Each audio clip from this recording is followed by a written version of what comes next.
educate, empower, enable, impact. Thank you for tuning in to That Will Never Work podcast, where we share inspiring information and personal experiences related to business and the entrepreneurial journey from those who are leaders in their respective field. Now, here is your host, author and business coach, Maurice. Thank you very much for tuning in today. We have a powerhouse for you today. She is an expert LinkedIn profile writer and strategy coach. She has spent the last 12 years helping people position themselves as the go-to expert within their industry and structuring their business so prospects can come to them pre-sold and ready to buy. She is the founder of the Profile.company and author of Magnetize Your Expertise on LinkedIn, What to Put on Your LinkedIn Profile, and Grassroots to Green Shoots. So thank y'all very much for coming on and listening today. Naomi, thank you for being our guest today. Oh, thank you for having me. Sure, no problem. So first of all, I just want to start out. I know we have a question that we would like to get to everyone for about LinkedIn, but the question is green roots to green shoots, right? Grassroots, yes, grassroots to green shoots. Grassroots to green shoots. So what does that mean exactly? Well, it's actually the book I wrote, which would have been 14 years ago. So I started off in business in 2005, made every mistake in the book, literally because it's in that book. And it's a book for people that are going from working in a job to self-employment and all of the things that they don't know that they don't know. And what a lot of people who are qualified to stand on the stage and share their wisdom wouldn't think to tell you because they just assume you already know it. I pick it up sometimes and read it and go, oh yeah, remind myself. I've even been known to go and edit the book and add a piece of wisdom in, choose the right place to put it, find it, put it all in, think it's perfect, then read on to see what comes after it and realize it's already written there. Really?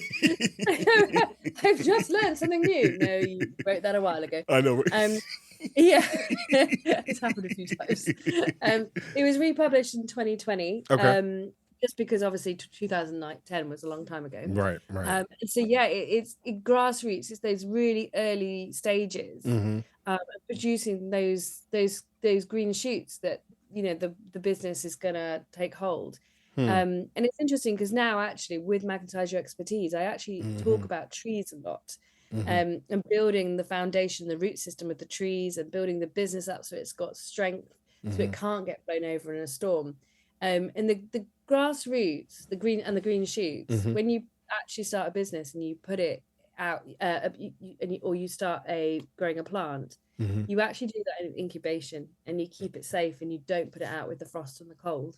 And we have to nurture our businesses in the same way. So there's a lot of horticultural, and it's really interesting actually. And I know you'll love this because I know you're a man of faith. But when I was starting up my business again, I was really kind of like reluctant after I lost this business to start another one.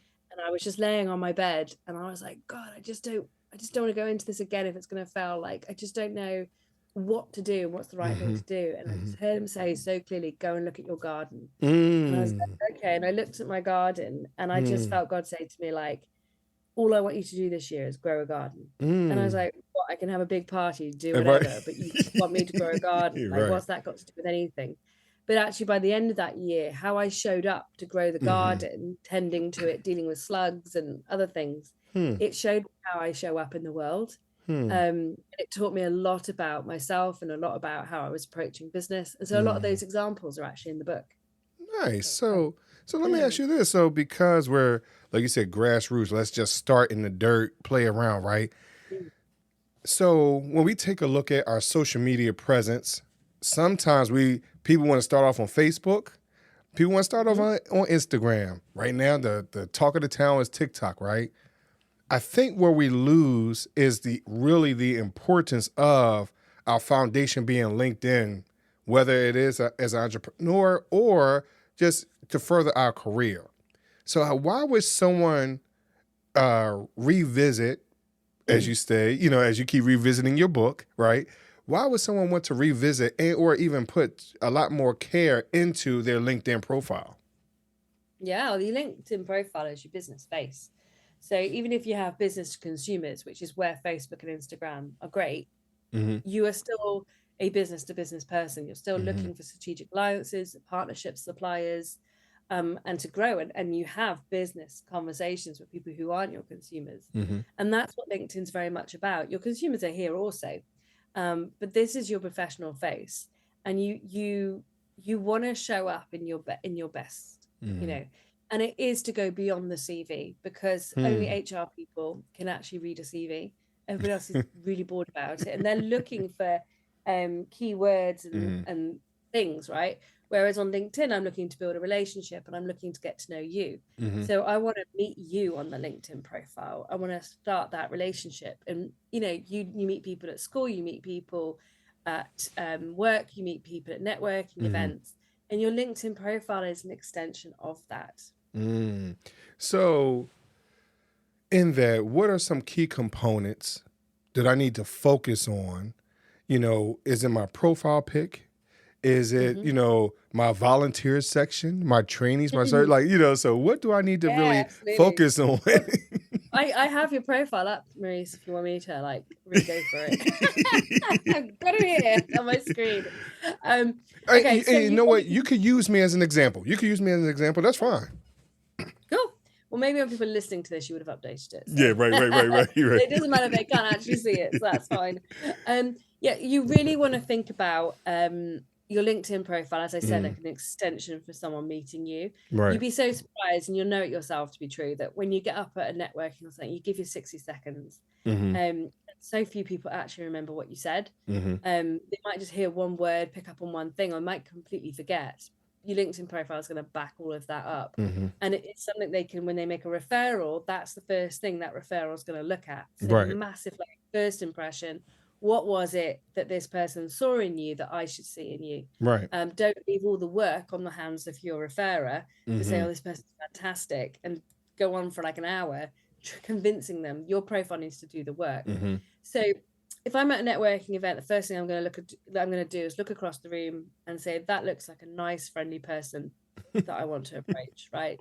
So I see your photo across the room, and I say, hi, I'm Naomi. And you say, hi, I'm Maurice. And I said, oh, what do you do, Maurice? And you give me that one line that, you know, standing and talking to me, you're going to get a response from. You're not going to do that whole blah, blah, blah. Right. Dull and boring. And you know I'm going to go, you are. Right. So, you know, you want to put, so if you got up and I'm going to, sorry, here we go. I'm very brutal. If I came over and said, I'm Maurice, speaker, award-winning and top 10 podcast host, producer, author, consultant. I go, right. Yeah. What? Like, okay, you speak, I can see you speaking, and you probably author, yes. And like, it just doesn't take me deeper. I don't know how to continue the conversation with you. So if I can't continue the conversation with you in person, I can't continue it online. So the first thing we want to do is make sure that photo is really good, and think about how far away, when you have a proper conversation with someone, how far away they are from you physically. And remember, social distancing, and 2 meters felt awkward. One of the reasons why it feels awkward is because the person's face is actually smaller because it's further away from you. When that person comes closer, they are that close and they are that big. So that small circle that you've got for your photo, crop your face really close so it looks like you're the appropriate distance away, that I'm not squinting to try and see you. And it just really creates a rapport. It brings somebody in that they feel like a connection to you. So then, one of the things we want to do is really talk about the problem that we solve in the world, because we can give ourselves job titles, but actually, what is it? How are you relevant to me? So until you become relevant to me, I'm not interested in you. And it's no diss. It's literally, we walk past so many people in a day. How can we stop and be interested in everybody? So it's that overhearing, like, what was that you just said? And I want to grasp it really quickly. So we want headlines that got movement in them, like empowering entrepreneurs to go the extra mile, or overcome. And I would get more specific than the extra mile. Right. What does that mean? I just put my head, sorry. So we want that kind of movement in it. So, Mhm. hi, what's your name? Oh, this is what I do. And you go, oh, okay. Mhm. Oh, tell me more about that. And the tell me more is the about section. Mhm. And you need to speak in a way that really relates to people. Mhm. So the first thing to get that awareness of, I actually want to be interested in you, you are relevant to me, is to actually talk about the problem that you solve. Mhm. The impact of not solving that problem. Mhm. So about 2% of people that come to your profile are likely to be your ideal prospects. The Right. rest of them are referral partners, people who need to remember what you do Mhm. because they're part of your network. So anyone who convinces you should write sales copy on this, they're wrong. Mhm. Sales copy belongs on a website when someone's opting in to learn about that thing. Mhm. So we want to be kind of chatty. We want to say, this is what goes on, and we want to leave a bit of information and a fact there. That if I'm down at the pub tonight, as we do in England, we go to the pub. I don't think you call it that. You call it the bar, don't you? Yes. I'm going to go to the bar, and I'm in a conversation, and we all like to look a bit smart and say, well, actually, blah, blah, blah, blah, blah, and give a fact, a piece of information. That's the information. So if I'm talking about entrepreneurship and I say 1 in 3 businesses fail, and the reason is such and such, and I've learned that from your profile, now I've added something into the conversation that you've told me, so I'm remembering you, but also I'm doing something where I'm actually creating an awareness in other people for that problem. Like, oh, that's what it is. 60% of staff leave because of bad managers. These are really terrible examples, actually. But that's something someone would repeat in the bar to a friend and say, well, yeah, it's the bad managers, isn't it? Is it? Oh, am I a bad manager then? But now it's on their radar that they might be the problem. And because you've probably connected or you visited that profile, they're going to come, that person's very likely to come across your profile because that's what the algorithm does, Right. second and fifth degrees. Right. So, I might be the problem as the manager. Oh, that's random. Here's a profile where they're talking about bad managers, and it's actually probably the same profile. Right. But it's bringing people to an awareness of their problems. They start going, oh, all right, okay, and evaluating that. Then we want to say why we're the, and actually just to say that might be all a non-ideal prospect will read. Like, oh, that's interesting. Well, I don't hire staff. I'm not a manager, so I don't need this. Gone. But they still know that that's what you do. It's still registered at, right? But your ideal prospect will go, huh? And then you can go, some statement, credibility statement about you, how long you've been doing this for, why you know this to be true, why, and then you go into more about your services, to draw people in, and then that call to action at the end of what do I do next. So, for example, with yourself, Maurice, you have your is it Chisholm? We say Chisholm? Yes, Chisholm. Yes. So what's missing for me on here is, well, what's the next step if I want to get working with you? What do I do? How do I book in for a call with you? And then also when I'm reading the experience entry for the company, how do I know that I'm the right for you? Right. Like I'm the right fit. How do I know that what problem is it you're actually going to solve for me? So we can use big words and we can describe what we do, but actually we would never speak to somebody using this tone and this kind of like business speak. Right. We just don't talk like textbooks and CVs, right? So we need to be like really relational. So when you small businesses and startups, what is the transformation you're actually going to take me through on that? And then when you say faith-based organizations, it's like, oh, okay, well, what does he mean by that? Like, why? What? Take me deeper with that. So there's a lot, where it's a conversation taking people deep. So I think one of the things that I'm really, really pulling from what you're speaking about, again, as I told you in the green room, I'm in school, right? And so from a school perspective, they wanted something more structured, right? They're teaching you structure. They're teaching you how to write it in a certain manner. And versus what you might be expressing is being a little more genuine.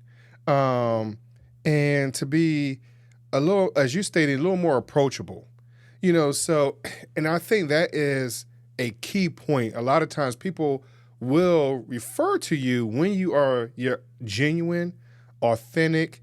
I'm sitting in my pajamas self, so, with that being said, how would someone, approach this, especially if they don't know how to word it or they've been taught, this bam, bam, bam, very hard and rigid space. Because a lot of times, a lot of people don't want to show their genuine selves. They don't want to put themselves in a position where their grammar is not correct or whatever it might be. So how would someone get over that hump of just being myself? Just being yourself. Yeah, it's a good question because, the institutions are used to helping people write CVs. They're very much thinking that the relationship you're building is that corporate toe the line kind of relationship. And that is why a CV is written the way a CV is written. But your LinkedIn profile isn't your CV. And it is a chance for people to meet you. So if you are on that cusp of, I do have to get a job, or I do have to not sound like I'm a know-it-all, that can happen if you go down the expert route too soon, which is what I teach people to do. If you want people to choose you to work in their organization, think about the values that organization has, and then demonstrate those values. Never say these are my values, because that's just inauthentic, but demonstrate them through what you're saying. So you can write your profile talking about what you do and what you love and why you love doing it, and put those values in, and that will create a very relational piece. You don't show up at a job interview and present a CV. You don't stand there and read it. Do you know what I mean? Right. You smile, you chat, you say what's relevant, you answer questions. That's when they meet your authentic self. So you kind of want it to be the balance of the two, where I'm coming across professionally. I'm not airing my words here, but I am presenting as a human being that you want to get to know. I'm confident, but I'm not egotistical. I've got an opinion, but I'm not so opinionated I can't take direction. I'm passionate. I really enjoy this. Naturally, I put my spare time into all these other things. So you really kind of want to think, if I was actually just talking to someone, if I could just present myself in the best way, because we all get nervous, right, in front of people, say the silly things I do. I trip over my words terribly. So if you could just be in that really calm place and just present your very best self, how would you do it? What would you say? And you're talking to someone. I would write it from that perspective. So, and so there's another word that kind of comes across as I'm listening to you, and we're talking about this profile. And sometimes it's things that we don't look at ourselves as entrepreneurs, as even like you said, someone that's working a 9-to-5, as being creative or feeling inspired. Because sometimes we get into this space where, hey, we just want to get this done. We're just talking about where we are, but sometimes we're not inspired to be creative. So how should we look at this? Because that's what I'm taking from what you're saying. But, correct me if I'm wrong. Is that where you're coming from? Is that type of space? Yeah, it is. I guess, it is, because, the young people today, they want to work in jobs where they're really inspired and they're making a difference and they have purpose. And companies generally like that. They like that entrepreneurialism. They want to see that you're going to go the extra mile, that you really do care. You're not just going to be a job square just sitting there taking the paycheck, checking out. Right. Do you know what I mean? Right. You want to bring something to this industry. I mean, if they want that kind of person, they'll find that person, Right. But if you're not that person and you want to do a little bit more, it's about communicating that by demonstrating what you're into and what you do in that really authentic way. Yeah. Yeah. Sounds like, I suddenly forgot what the question was. Sorry. It's fine. It's fine. Because I think as we start to look at some of these companies and how creative they're in hiring individuals, because some things are not as traditional as they used to be. And I think sometimes people look at, as you're stating, LinkedIn is not necessarily our CV or resume for those, who doesn't know what a CV is. I think given the latitude or the taking off the walls, if you will, from your LinkedIn profile, where you can be a little more creative, a little more inspirational, a little more free. No one's saying, I don't think you're saying, hey, you know, go off the deep end and say you were a VP when you were just a customer service rep. You know, I'm not saying that, you know, but just as you're stating, just being more yourself and show more of yourself, because that's what's going to sell. Yeah. Be your whole self, your personality, be your values. And if you are in a position where, say, you are setting up a business on your own, or you're in business on your own, that's the time to really shine about the problem that you solve, because the bigger the problem you solve, the bigger the paycheck. The deeper the niche and the thinner the niche, you know, Right. like that's what's going to make you stand out in the marketplace. And then you can have a real opinion on stuff and real thought leadership. I mean, the people I work with tend to have seen a problem in the world that they're like, oh my gosh, this has to be done better. There's an improvement here. And the older institutions and the structured businesses just can't make the change. And so they're like, well, I'm going to break off and I'm going to do it differently. I'm going to do it this way. So they see a problem in the world and they're adamant it needs fixing their way. So they've got a lot of thought leadership in them. They've got a lot of, hey, you're going to want to work with me because I'm going to do something dynamic. And that you really want that to come across in your profile, because when people have a problem and they're looking for a solution, they're looking to invest, they are pretty much, they know what to buy, right? They know how to Google it. So today I've got a problem with my plumbing. I always use this example, and today I have the problem and I Google plumber. When you have a leaky toilet like mine, you know to call a plumber. So you're an educated buyer because you know this problem equals that service. And therefore, SEO is really important. What comes top of Google and how the person speaks to you on the phone is really important. But there are so many people that are selling a service where that's just not the case. People don't know they have a problem and they aren't looking for solutions. So you can get up at a networking event, you can give your 60 seconds, this is what I do. And you could identify 5 people in the room really need your services. And yet they just go, oh, that's lovely. And they don't make any response. And the reason is because they don't see themselves in what you've just said.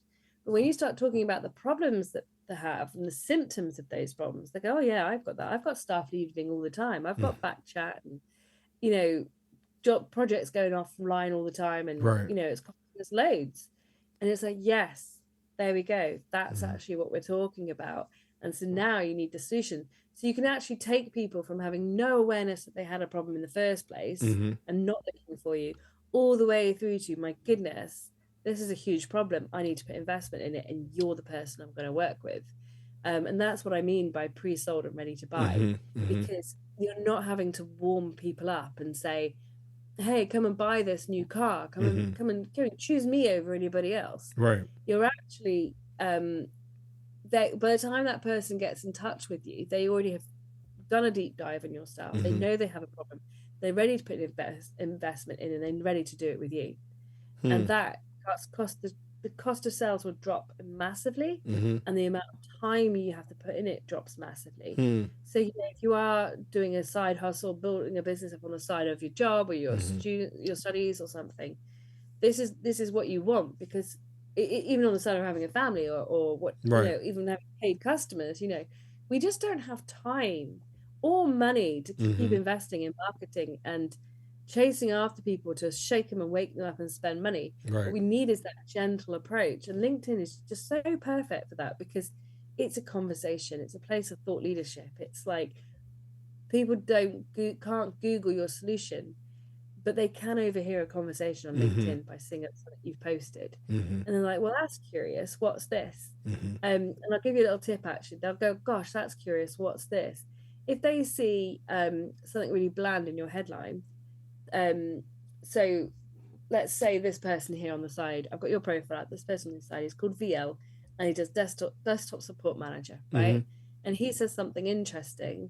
I'll go, desktop support manager. So he's clearly not in the world to solve this problem, and actually it sounds like it's off topic. He's just commenting. He's just giving some thoughts to this. But if it actually said solving entrepreneurial problems with such and such, and that related to the comment I've just put, it's like, gosh, an insightful comment, isn't it? I wonder what they do. Mm-hmm. Oh, let's click through and actually find out. And then that's where you're actually you're really going to go into that conversation that bit more, and how people go, I'm going to take up this offer to have a chat with you because I actually see that I need this now. So they and actually the only thing that shows, or it says other similar profiles on the side, it's the 47 characters that actually show on a post or on the side. So your first 47 characters are the most important, because everything else I'd have to click on your profile to actually see it. So I would say for everybody, it's really considering those 45 comments. And if you're posting for clients or for a job or anything like that, you're posting with your expertise and showing up in your best self, you want to give it that gravitas where someone goes, well, that's an interesting comment, I'll click through and see what they're about. And then make sure that it looks like I've just walked up to and started a conversation. And you're giving me your best. Wow, Naomi, I appreciate that. So listen, for those of us that have a problem with our profiles, right? How can you answer that for us? How can people reach out to you to help us through this process? Yeah, so I do offer a LinkedIn profile review and strategy session for people. Generally, it's reserved for people who are starting up in business that are selling their expertise as a service. I'm definitely not an expert at job hunting or in that kind of thing. It's not my bag. So I have to be really clear about that. But if someone is in that position of selling a service and getting started and wants to know more, they can book in with me. It's 45 minutes. Actually, by the time this goes live, it'll say 45 minutes. It's a 45-minute conversation, and we'll look at what it is, the problem you want to solve in the world. What's your background and credibility as to why you can do that? What are the mechanisms you've got in place with your business that is really going to support you from winning clients? Because actually it's how the business is structured behind the scenes as well that's really important. And then we're going to pinpoint where you need to put focus next to really build this. And then I have a coaching package where we build out all of that. We build out all the credibility statement. We build out the profile and what we're writing on the profile, the sales process, the packages, the pricing, and making sure that it fits with your audience and how they actually want to engage. Because a CEO of an organization is not going to come on a webinar. We've got to find the right medium that they want. We've got to then match it to your lifestyle, that you're not going to work 150% trying to do this marketing strategy, or trying to do something that another person's got 10 members of staff helping them with, it's just you. And then it matches with your personality. It's something that you can actually do naturally and sustainably. And then it's also going to have the impact that you want as well. So it's audience, personality, lifestyle, and impact.